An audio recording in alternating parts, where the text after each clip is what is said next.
예, 안녕하십니까. 소개받은 김준일입니다. 여기 이렇게 훌륭하신 선배님들 앞에서 발표하게 돼서 영광이고요. 일단, 제가 이 자료를 오늘 오전 11시 반부터 1시까지 만들고 지금 바로 와가지고 굉장히 급하게 제가 지금 좀 했습니다. 그래서 여기 오늘 나오는 자료는 다 기존에 공개됐던 자료들이고요. 그렇기 때문에 편하게 출처도 대부분 다 포기를 해놓고 아니면 제가 말로 설명을 드릴 테니까 별로 출처를 찾는 데 어렵지 않을 겁니다.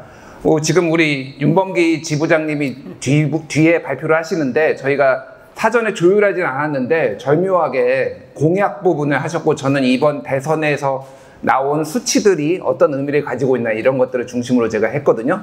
그리고 제 얘기보다는 뒤에 토론하시는 분들이 훨씬 더 좋은 얘기를 해주실 거기 때문에 저는 팩트 위주로 짧게 넘어가도록 하겠습니다. 선거 결과 먼저 볼 텐데요. 이재명 더불어민주당 후보가 49.42 그리고 다 아시는 얘기겠지만 김문수 후보가 41.15 그래서 득표 차가 8.27%포인트 정도 났고요. 280만 표, 290만 표 정도 났습니다. 이준석 후보가 8.34를 얻었죠. 이게 그러면 어떤 의미가 있느냐, 이게. 일단은, 여론조사를 먼저 말씀드릴게요. 그 전에 이제 소위 말하는 깜깜이 기간 전까지 있었던 요 앞에 있는 게, 보이시죠? 요 앞에 있는 게 지금 갤럽이고요. 요 뒤에 게 지금 리얼미터입니다. 그래서 리얼미터 같은 경우에는 일반적으로 선거 같은 경우에는 ARS와 이제 전화면 접조사의 한 중간 정도에 수렴한다라고 저는 개인적으로 보고 있는데 이번 같은 경우에는 이재명 후보의 득표율은 리얼미터가 좀 더 정확하게 맞췄어요. 그리고 지금 이재명 후보가 막판에 이제 꺾이는 과정이 있었거든요. 그래서 여기 갤럽에서는 45까지 떨어졌는데 그리고 김문수 후보가 이제 36을 찍었고 더 올라가는 추세여서 최종적으로는 40일까지 이제 찍은 거죠. 이준석이 이제 10.3까지 찍었다가 막판에 이제 발언, 3차 TV 토론의 발언 이후에 이제 하락세로 전환하는 이런 과정들이 있었는데 전체적으로 보면 어쨌든 이런 수치들을 기록했다라는 거고 이제 이게 어떤 의미가 있느냐. 일단 역대 대선들을 보면은요, 이 득표율 차이로 보면은 가장 근접한 게 14대 1992년 대선하고 비슷합니다. 김영삼, 김대중 8.14%포인트 그리고 이번에 이재명, 김문수가 8.27%포인트 정도 났거든요. 그러니까 인구수는 유권자 수는 계속 증가하기 때문에 그 표 차이보다는 이제 득표율 정도 차이로 보는 게 맞을 것 같고 그래서 사실은 이게 2007년에 이명박, 정동영 정도 차이가 나는 것 아니냐라는 관측들이 있었지만은 결국은 이제 YSDJ 정도의 이제 차이 8%포인트 정도로 이제 수렴이 됐습니다. 그럼 이제 결국은 이재명 후보가 50을 못 넘는 결과 그리고 김문수 후보가 40%를 넘는 이런 결과로 이제 수렴이 됐죠. 그래서 대선 투표율을 보면은 요거는 이제 대선이 아니라 역대 선거까지 다 포함을 한 겁니다. 전체적으로 보면 79.4%를 찍어서 근래에 있었던 선거 중에서 가장 높은 투표율을 찍었고 77.1 지난번 20대 대선이나 19대 대선보다도 높게 나왔습니다. 그러니까 모든 지역에서 다 높게 나왔거든요. 그렇기 때문에 이번 투표가 진보든 보수든 다 투표를 하러 나와야 되는 이유가 있었다. 그래서 내란 비상계엄을 응징하려는 사람들이 있었고 거기에 대해서 이재명 당선이 유력하기 때문에 그거에 대해서 반대 표심을 보여줬고 그거를 저지하려고 나온 사람들까지 같이 총결집했다. 이렇게 보시면 될 것 같습니다. 사전투표율 같은 경우에도 지난번 20대 대선보다는 꺾이긴 했지만 매우 높은 투표를 기록했고요. 이때는 코로나 시절이기 때문에 사전투표율이 굉장히 역대 최고를 이제 찍었던 건데 전체적으로 보시면은 대선 같은 경우에도 다 증가하고 총선을 기준으로 해도 계속 증가하고 이제 지방선거도 증가하는 경향성을 보여요. 그래서 이제 다만 여기서 36에서 34로 꺾였다라는 거는 앞으로 사전투표율이 더 계속 올라가기는 쉽지 않겠다. 이런 거를 좀 짐작할 수가 있는 거죠. 그래서 사전투표율의 유불리에 대해서는 이미 지난번 2022년 대선에서 깨졌다고 봅니다. 그러니까 이때 36.93을 기록하면서 이재명이 굉장히 유리한 거 아니냐라고 했지만 결과적으로 윤석열 후보가 당선이 됐거든요. 이미 70대 이상, 60대 후반에서 70대 이상의 노년층도 사전투표의 어떤 효능감, 편리함 같은 거를 많이 이미 체화했다. 왜냐하면 이게 2014년부터 본격적으로 선거가 됐기 때문에 10년이 넘어갔어요. 사전투표를 실시한 지가. 그렇기 때문에 상당히 사람들이 많이 이제 경험을 해봤다라는 거고, 대선 기준으로만 하면은 이게 지금 97년 80.7 이후로 제일 높습니다. 그러니까 2000년대 들어서 최고의 득표율이고, 대선은 지금 2007년 이후로 계속 투표율이 상승 중이에요. 뭐 이때는 뭐 사실상 동률이라고 보면 되고, 2017년과 2022년은, 그러니까 이게 지금 전체적으로 국민들의 정치적 효능감이 투표로 인해서 뭔가를 바꾸는 정치적 효능감이 높아지고 있다, 이렇게 보시면 될 것 같습니다. 자, 이제 본격적으로 이제 지역별로 좀 볼 텐데요. 이게 왼쪽 게 지금 이재명 후보가 더 많은 득표를 한 지역은 파란색으로 이제 구별로 이렇게 표시를 한 건데요. 이게 용산, 서초, 강남, 송파를 제외하고는 다 파랗게 물들었습니다. 근데 이게 그러면은 어떤 거하고 유사하냐? 이게 지난번 작년이죠. 작년 4월 총선 결과가 오른쪽이거든요. 여기 이제 김재섭, 도봉갑, 그리고 여기 뭐 마포갑의 조정훈이라든지 이런 쪽을, 그러니까 동작을의 나경원 빼고는 사실 굉장히 흡사해요. 예. 그래서 지난번 총선이 이제 국민의힘이 108석밖에 못 얻었는데 역대급 이제 여당에 대한 심판 선거였는데 그게 거의 그대로 전이가 됐다라고 보시면 될 것 같습니다. 그럼 이게 서울의 이런 표심 같은 거를 보면은 이 변화가 재밌는데, 사실은 박근혜, 문재인 요 18대 2012년하고 지도는 굉장히 흡사해요. 이때는 문재인 후보가 서울에서 굉장히 많이 이겼거든요. 강남을 빼놓고는 사실상 이렇게. 그리고 이번에 이재명, 김문수도 약간 비슷하게 지도가 나왔습니다. 다만 요 표 차이가 그렇게 이제 더 크진 않아요. 여기서는 한 6% 정도 포인트 차이가 나고 여기서는 한 3% 포인트 차이가 났는데, 중요한 거는 지금 서울이 중요해지긴 했는데 서울 자체의 보수화가 좀 전체적으로 진행되고 있다라고 보시는 게 맞을 것 같습니다. 그러니까 이때는 서울 자체가 상대적으로 나이가 지금 10년이 2012년이니까 지금 13년 전이거든요. 그때의 서울의 평균 연령과 지금의 중위값 연령이 한 10년, 10살 좀 안 되게 조금 늙었거든요. 그러니까 더 올라갔거든요. 그러니까 전체적으로 지금 서울이 굉장히 보수화되고 있다. 그래서 사실은 이거를 이제 동일시하게 보기는 좀 어려운 상황입니다. 그리고 윤석열 후보가 지난 대선에서 이겼던 지역은 거의 서울의 절반 이상을 먹었어요. 그리고 표 차이도 거의 5%포인트 이겼거든요. 이 표 차이가 정확하게 윤석열이 0.73%포인트 이기는 그만큼 차이가 났습니다. 그러니까 서울에서 사실은 보수가 얼마나 가져갈 수 있느냐가 굉장히 중요했는데, 이번에는 그 반대로 이제 났고요. 이게 이제 전국 지도인데요. 이게 지금 노무현, 이회창 때하고 지도가 거의 똑같아요. 그때 2002년하고 2025년. 그리고 이명박, 박근혜 보수가 승리했을 때는 보시면 알겠지만 충청도까지 다 빨갛게 물들었습니다.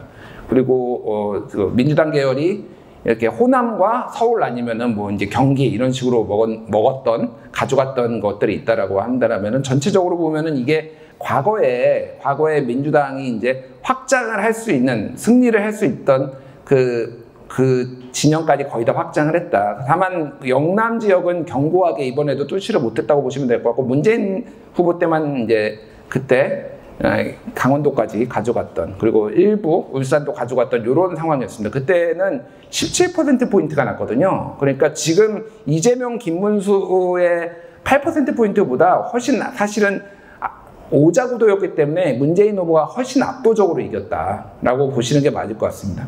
이런 상황이고요. 죄송합니다. 뭐 요거는 다 보실 필요는 없는데요. 전체적으로 보면은 경기도를 저는 항상 요거를 주목하는데, 요게 요 지역들이 지금 국민의힘이 지난번에 총선에서 가져갔던 지역하고 거의 비슷해요. 그러니까 서울의, 그러니까 경기도의 외곽 지역, 그리고 여기 분당, 뭐 이렇게 몇 군데 딱 요것만 가지고 8석 가져갔거든요. 국민의힘이 지난번에 경기도에서. 그러니까 전체적으로 보면은 지금 국민의힘이 특히 이제 경기도에서 굉장히 고전을 하고 있는 거예요. 경기도가 사실은 민주당의 새로운 호남이다, 저는 이런 표현을 하는데, 특히 경기 남부 지역이 지금 인구가 계속 늘어나고 있거든요. 인구의 주게 그쪽이 이제 산업 동남권에서 그러니까 부울경 쪽에서 지금 경기 남부 쪽으로 용인이라든지 동탄이라든지 이쪽 벨트가 계속 늘어나고 있고 새로운 인구가 유입되고 있는데 여기를 민주당이 굉장히 효과적으로 공략을 하면서 국민의힘 계열이 총선이든 대선이든 패배를 하는데 가장 결정적인 원인이 사실은 경기도가 되지 않나 이런 상황인 것 같습니다. 그리고 이것도 인천인데 지금 강화 옹진을 제외하고는 지금 민주당이 다 먹거든요. 그러니까 전체적으로 보면은 이 충남이 경기도화 되는 것까지 포함을 해가지고 사실은 이제 민주당은 더 이상 호남 정당이 아니라 수도권 정당이다. 호남은 그냥 깔고 들어가는 거고 수도권 부터 충청남도까지 이제 주 공략 대상이다 이렇게 보시면 될 것 같습니다. 이게 이제 가장 흥미로운 이번에 출구조사, 대선 출구조사 나온 건데 이거 아마 많이 보셨을 거예요. 그러니까 이번 대선 출구조사는 좀 많이 틀렸습니다. 예, 51.7% 이재명 후보가 투표할 것을 했는데 49.42%여서 이거는 8만 명을 조사했기 때문에 오차 범위가 플러스 마이너스 0.8이거든요. 그러니까 오차 범위 밖을 넘어갔어요. 그래서 왜 이렇게 많이 틀렸느냐? 그거는 좀 뒤에 얘기를 하고 자 이거는 세대별로 성별로 이렇게 보면은 20대 이하 남성에서 이재명을 지지한 거는 24밖에 안 됩니다. 예. 20대를 그냥 이해하시면 돼요. 그리고 이준석이 37.2 그리고 김문수가 36.9 3명 중에 이제 꼴찌예요. 이재명 후보가 20대 이하 여성에서는 58.1로 거의 2.5배 정도 남성에 비해서 2.5배 정도 이재명을 많이 지지하고요. 이준석은 남성에서는 20대 남성에서 37.2였는데 여성에서는 10.3 그리고 김문수 후보도 좀 빠지는 그래서 남녀의 젠더 차이가 가장 극명하게 난 데가 20대고 그 다음에 30대예요. 30대도 이재명 30대 남성은 37.9, 30대 여성은 57.3 그래가지고 20%포인트 차이가 나거든요. 근데 40대부터는 차이가 안 나요. 40대부터는 사실상 큰 차이가 안 난다고 70대까지는. 굉장히 2030에서의 젠더 간의 간극이 굉장히 커지고 있다. 이게 투표 성향으로 나타나고 있다. 자 그러면 이거를 지난번 근데 이게 지난번 대선 넘어가기 전에 굉장히 이거는 시사인에서 지난 2월에 조사를 한 건데 서부지법 폭력 사태에 대한 의견이에요. 근데 이 지도와 요 그래프 이렇게 배가 볼록 나온 요 지도가 굉장히 흡사합니다. 네. 그러니까 소위 말하는 2030 남성들, 2030 전체 아니면 2030 남성들의 보수화. 이제 그래서 용납 불가가 더 많죠. 20대 남성에 있어도 서부지법 폭력에 대해서. 근데 저항권 행사라고 생각하는 게 20대 남성의 19%, 21%로 굉장히 60대 남성하고 사실 거의 비슷한 수준이에요. 그래서 요 트렌스 그래서 소위 말하는 이제 2030과 60대 이상, 60, 70대의 연합 이게 이제 이준석이 2022년에 얘기했던 세대포 이론이잖아요. 요거를 확장했을 때 이제 보수가 이길 수 있는 건데 그게 이번에 다 무너졌다 이렇게 보시면 될 것 같고요. 이게 이제 지난번 대선하고 이번 대선하고 출구조사 결과인데요. 유의미한 게 이제 그때도 20대에서 남녀 차이는 극명했어요. 36대 58이니까 20%포인트 남녀 차이가 났거든요. 이재명과 윤석열도 마찬가지고요.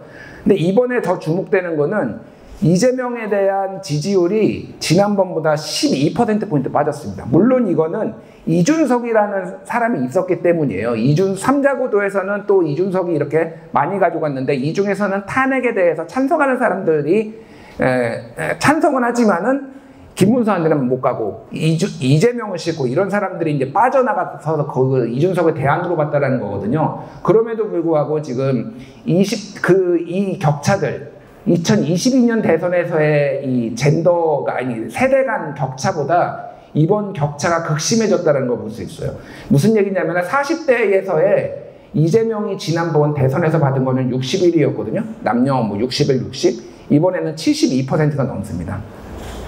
40, 50 세대가 지금 10명 중에 7명이 이재명을 찍었다라는 거예요. 지난번보다 이게 3년 차이가 나지만은 55%, 50대는 그게 지금 71%가 됐고요. 61%가 72%. 이거는 결과적으로 보면은 민주당 정부, 이재명 정부의 세대 간 취약성을 보여주는 거예요. 앞으로도 이 40, 50 세대의 특징이 뭐냐면은 지금 가장 활발한 경제활동 인구고요. 인구가 제일 많아요. 여기가. 특히 이제 50대 한국은 이제 1차 베이비붐 세대와 2차 베이비붐 세대가 있는데 2차 베이비붐 세대가 1970년생, 71년생 기준으로 100만 명씩 태어나가지고 97만 명, 95만 명에서 정점으로 이렇게 분포곡선을 그리고 있거든요. 이게 이제 50대 그 70년생이 지금 54살이거든요. 그러니까 이 세대들이 지금 돈도 가장 많이 벌고 있고 가장 인구가 많기 때문에 민주당이 이 세대들을 효과적으로 공략을 했는데 나머지는 소위 말해서 소득이 떨어지는 거예요. 그러니까 이게 이제 우리나라의 양극화와 빈부격차가 지금 심해지고 있다는 건데 20대, 30대와 60대, 70대는 상대적으로 소득이 떨어집니다. 4050 세대에 비해서. 그러니까 민주당이 4050을 공략을 한 거는 결과적으로 대선 승리는 맞지만은 이게 굉장히 추후의 취약 지점으로 지금 미국도 지금 극심하게 지금 그 트럼프가 당선이 되고 이런 빈부격차로 인한 갈등들 이렇게 극심해지고 있잖아요. 한국도 그런 위험성을 지금 상당히 내포하고 있다. 이렇게 보시면 될 것 같습니다. 그럼 뭐 선거에 어떤 거를 영향을 줬느냐? 이게 중앙일보가 최근에 서울대 국가미래전략원가 대선 이후에 한 건데요. 비상계엄 사태 때문에가 36%, 보수 정치인 4분, 윤석열 정부 실적 이런 거 등등등입니다. 그래서 보수 진보 중도할 것 없이 비상계엄 사태가 가장 크다라고 했는데 다만 보수 진영에서는 그 다음에 높은 확률로 30% 정도가 보수 정치인 4분으로 인해서 우리가 좀 망했다라는 인식을 좀 더 가지고 있고요. 그래서 누가 더 책임이 크다라고 생각하냐? 이거는 동아일보가 동아시아 연구원에 조사를 한 건데 국민의힘이 50.5%로 나왔습니다. 자, 그리고 이번에 대선에서 지난번 윤석열을 찍었던 사람들 중에 누가 어떻게 선택했냐 보면 김문수를 76.8%만 지지했고 이재명, 이준석 이런 식으로 다 빠져나갔거든요. 그러니까 보수 입장에서도 윤석열을 찍었던 사람들이 지금 완벽하게 결집할 수가 없었던 이유는 앞에서 얘기했던 이 비상계엄 사태, 비상계엄 때문에 다 빠져나갔다. 그러니까 보수가 이기기 굉장히 김문수가 이기기 굉장히 어려운 투표였다라는 거고, 요거는 시사인이 지난 2월에 조사를 한 건데요. 비상계엄에 대한 의견 분포를 보면은 보수층에서도 31%는 계엄 비판, 탄핵 찬성입니다. 그리고 계엄 비판, 탄핵 반대. 어쨌든 계엄에 대해서 부정적인 게 거의 절반이에요. 이 사람들은 뭐 요 16%는 국힘을 찍을 수 있었겠지만 31%는 국힘을 찍을 수가 없었기 때문에 계엄에 대해서 탄핵에 대해서 찬성을 한 사람들은 그러니까 결국은 이게 이재명한테 가든지 이준석한테 가든지 뭐 권영국한테 가든지 이렇게 흩어졌다. 이렇게 대선. 요거는 이제 중앙일보가 조사한 건데 윤석열 대통령에 대한 국정 운영 평가가 5.4, 국힘 지지층에는 5.4가 나왔고요. 평균이 2.0이 나왔고 개혁신당 2.3, 더불어민주당 0.9. 그러니까 민주당 지지자들은 뭐 1점도 안 준 거죠, 사실은. 예, 정말로. 그리고 항상 매우 못함이 어떤 여론조사를 보든지 거의 과반에 육박했습니다, 지금까지. 이게 이제 시사인이 한국리서치 의뢰해서 조사한 건데요. 대선 끝나고 이제 조사한 겁니다. 김문수한테 왜 투표했냐라고 하면은 이재명 후보의 당선을 막기 위해가 86. 이건 이제 복수응답이에요. 이재명 후보를 심판하기 위해서 82. 더불어민주당을 심판하기 위해서 75예요. 근데 가장 낮은 게 국민의힘의 호감이 가서가 34입니다. 그러니까 국민의힘이 좋아서 찍은 사람이 거의 없는 거예요, 그러니까. 네. 10명 중에 3명? 그러니까 3명 중에 1명만 국민의힘이 좋아서 뒤에 얘기하겠지만 국민의힘이 굉장히 큰 위기를 맞았다 지금. 그나마 김문수의 호감이 가서가 한 60%. 근데 이거는 내가 지지할 후보를 먼저 결정을 하고 많은 정치학 쪽에 이제 연구를 보면은 그거에 대한 당위성을 찾는 경우가 상당히 많거든요. 그래서 공약 정책이 마음에 들어서. 근데 이 공약 정책을 정말로 알까? 사람들이 그런 뭐 연구도 있습니다. 실제 다른 후보의 거를 보여줬는데 굉장히 내가 활성화되더라 이런 것도 있어서 사실은 이런 것보다도 이재명을 막기 위해서가 가장 이 김문수를 지지했던 가장 큰 이유라고 보면 되고요. 요거는 이준석 뭐 왜 얘기를 했는데 왜 그러냐면 여론조사에서 12까지 나왔습니다. 이준석이 마지막까지. 그런데 마지막에 8.3이 난 거는 3차 TV 토론 발언에서 급속도로 이게 안 좋은 진보뿐만 아니라 중도에서도 60% 얘기가 나오면서 한 3%포인트 빠졌다. 개혁신당에서는 그렇게 얘기를 합니다. 바로바로 넘길게요. 이거는 그냥 참고하시면 될 것 같아요. 중앙일보가 조사를 한 건데요. 정치체제에 대한 평가나 경제와 균형, 법의 지배, 아베평등 이런 것들이 전체적으로 점수가 낮은데 이거를 진보, 중도, 보수로 보면은요. 보수가 다 낮아요. 그리고 진보가 다 높습니다. 더불어민주당 지지층이 다 높고요. 국민의힘 지지층이 전부 다 낮아요. 이게 이제 앞으로 사회 통합을 하는데 굉장히 큰, 그러니까 만족도가 보수 지지자들이 굉장히 낮다라는 거예요. 사실은 이게 아까 전에 앞에서도 말씀드렸지만은 전체적으로 소득 수준이 낮고 연령대가 매우 낮거나 매우 높은 사람들이 한국의 민주주의 시스템이나 이런 거 제도에 대해서 불만족도가 굉장히 높다라는 겁니다. 이게 사회 통합을 하기에 굉장히 어려워지는 것들을 이제 보여주는 거고요. 이것도 마찬가지. 이게 이제 보여주는 건데 매우 불신. 빨간색이 국힘이고요. 이 파란색이 이제 보수층, 이제 진보층 보시면 알겠지만 일관되게 진보층이 다 높아요. 국회, 대통령, 헌재, 중앙선관위, 공수처 등등등 해서 보수층의 사회 시스템에 대한 어떤 제도에 대한 신뢰가 매우 낮은 편이다. 이거는 올해 2월 달에 이제 조사를 한 건데 정서적 양극화를 얘기를 한 겁니다. 민주당 지지자들이 국힘이 얼마나 싫은지를 매우 싫다 69, 국힘도 민주당 58.8 매우 싫다. 그래서 거의 60%, 70% 서로 싫어하기 때문에 정서적 내전 상태다, 사실상. 이 정도로 보시면 이게 예전 4년 전 조사보다 훨씬 심해졌어요, 이게. 예. 뭐 역겹다, 정치권에서 안 봤으면 좋겠다, 이런 발언들이 민주당 사람이 국힘을 싫어하는 게 더 심해요, 심지어. 예. 그렇습니다. 정당 평가 요거는 그 동아일보가 동아시아연구원 의뢰한 건데요. 민주당이 향후 지지할 만한 정당인지에 대해서 매우 그렇다가 55%, 그리고 그렇지 않다가 39.3이니까 40%, 55대 40으로 그 지지할 만한 정당이라고 55 정도가 얘기를 하는 건데, 국민의힘 같은 경우에는 지지할 만한 정당이 아니라고 생각하는 사람이 60.8%예요. 앞에서 얘기했던 개엄, 내란, 지지할 만한 정당이라는 건 34. 요게 이제 막대기를 꽂아도 국힘을 찍는 그 퍼센트 정도라고 보시면 될 것 같습니다. 34 정도. 왜 그러냐? 이거는 시사인이 올해 2월 달에 조사를 한 건데, 헌법을 지키는 의지가 약간 내란 동조 세력이다, 이런 것들이 중도층에서도 60%가 다 내란 동조 세력이라고 보기 때문에 국힘의 미래가 이거를 이미지를 떨치지 않는 이상 굉장히 어렵다라는 거고, 이것도 동아일보가 조사를 한 건데, 대선 직후라는 거를 감안을 해도 부의경에서 민주당을 지지하겠다가 향후에 48.6으로 국힘을 앞서고, TK에서도 이렇게는, 물론 이게 선거 결과에 그대로 반영되지는 않아요. 하지만 그 정도로 국힘에 대해서 정남이가 떨어졌다, 이렇게 보시면 될 것 같습니다. 그래서 보수 정당의 가장 시급한 과제, 이건 중앙일보 아까 전에 그건데요. 윤석열과의 절연, 개헌과의 절연, 아스팔트 우파, 구구 유튜버의 단절, 개파 정치 천상, 이런 것들이 나오지만은 잘 안 되죠.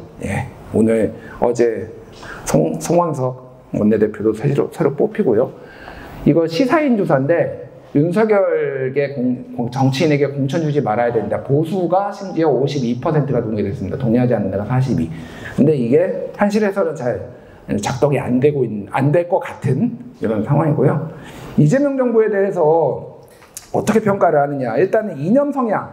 이재명 후보는 내가 중도 보수다라고 얘기를 했지만은 실제 유력 정치인들 중에서 권영국을 빼놓고는, 여기는 아예 권영국이 없어요, 조사 대상에서는. 근데 권영국을 빼놓고는 가장 왼쪽에 있습니다. 사람들이 보기에는 좌파예요. 근데 이게 심지어는 이게 3.0이 나왔는데, 이거는 민주당 지지자들이 보기에는 한 4.5 정도 찍었거든요, 이재명을. 근데 그 국힘 지지자들은 한 2 정도 봤습니다, 2. 그러니까 완전 극좌예요, 극좌, 이재명은. 그렇기 때문에 이게 사실은 간극이라는 게 굉장히 커요. 그러니까 이게 실용 정보를 하고 그거는 정책으로 보여주는 거지만, 사람들이 보기에는, 특히 중도나 우파들이 보기에는 이재명은 극좌다. 이런 이제 상황이라고 보시면 될 것 같고, 민주당에 대해서도 그렇게 보고 있어요. 민주당도 별 큰 차이가 안 나죠. 3.2 정도. 이 정도 보고 있습니다. 새 정부에서 추진해야 될 과제, 경제위기, 뭐 많이 보신 거니까 중앙일보 조사한 거고요. 국민의 통합의 리더십, 경청의 리더십, 이런 것들이 필요하고요. 이건 동아일보 조사인데, 경제 문제. 모든 것들은 다 경제, 40%가 넘습니다. 경제가 지금 가장 중요한 문제다, 이렇게 보시면 될 것 같고, 이건 리얼미터가 지금 이번 주에 조사한 건데, 경제 회복 41점 이렇게 나왔습니다. 검찰개혁, 뭐 이런 것도 20% 나오고요. 이것도 천지일보가 코리아 정보 리서치 이번 주에 조사한 건데, 기대 현안이 행정능력, 추진력, 권력기관 개혁. 이게 이제 검찰 개혁이겠죠. 뭐 이런 것들이 이제 나오고요. 개헌 얘기는 대통령 권력 분산 53%, 개헌이 필요하다 68%. 그래서 향후 1년 안에 내년 6월까지 개헌을 추진할 것인지에 대해서 이제 향후 쟁점이 될 것 같습니다.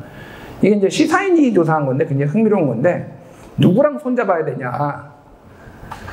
그래서 비상계엄에 반대하고 윤석열 대통령 탄핵에 찬성한 소위 말하는 비윤 아니면 친한동훈 뭐 이 정도 되겠죠. 연대해야 된다 50, 배제해야 된다 25. 근데 비상계엄에 찬성한 친윤들은 배제 61, 정광훈 자유통일당 72, 이준석 개혁신당에 대해서는 유보가 많아요. 근데 반반입니다. 의견이. 이렇게 상황이에요. 그러면은 짧게 말씀드리면은 지금 이재명 정부가 꽤 큰 표 차이로 이겼지만은 결국은 과반을 넘지 못했고 이거를 이제 어떻게 해석을 해야 될지가 굉장히 중요한 문제예요. 그리고 의석수는 170석 이상의 이제 우호 정당까지 190석에 가깝지만은 실제 이게 이제 국민의 정서하고 그게 의석수가 정확하게 일치하느냐 그렇게 보지는 않거든요. 그래서 굉장히 언제든지 지금은 이재명 정부한테 우호적인 시선을 보이고 있지만은 이탈할 준비가 되어 있는 사람들 그리고 그거에 사회 제도나 시스템에 대해서 불만을 많이 가진 2030 세대와 6070 세대가 항상 준비되어 있다. 그래서 연합을 누군가를 해야 된다라고 한다면 지금은 아직 그 요구가 많이 나오고 있지 않지만 어떤 사람들하고 해야 되는지에 대해서 이런 게 보여주는 게 아닌가 이렇게 보여집니다. 너무 쓸데없이 많이 길었는데요.